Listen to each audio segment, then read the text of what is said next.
Welcome to the Pit Stop Insider Podcast. I'm your host, Max Velocity, and today we're diving into the world of Formula One and specifically discussing the top speed gains made by F1 teams in Baku. As we all know, Baku City Circuit is notorious for its long straights, tight corners, and unforgiving walls. So let's get into it. To begin with, the high-speed nature of the Baku track means that teams need to strike the perfect balance between straight-line speed and downforce.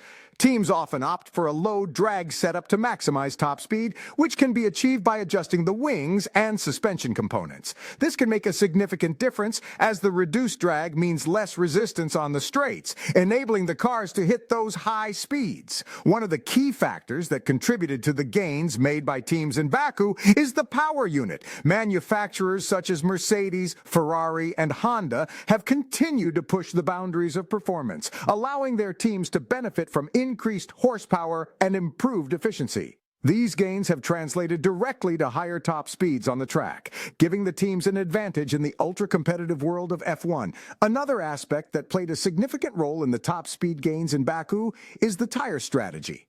Pirelli, the sole tire supplier for Formula One, brought the C3, C4, and C5 tire compounds to Baku. These softer tires provide increased grip and traction, allowing the drivers to carry more speed through the corners and onto the straights.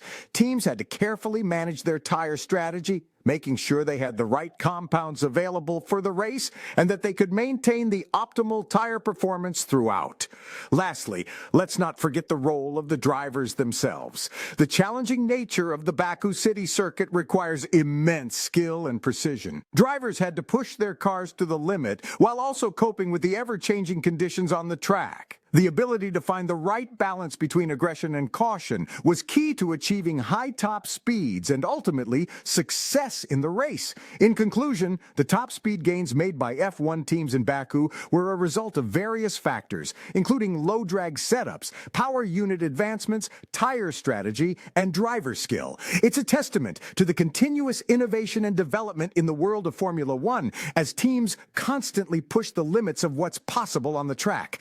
That's all for today's episode of the Pit Stop Insider Podcast.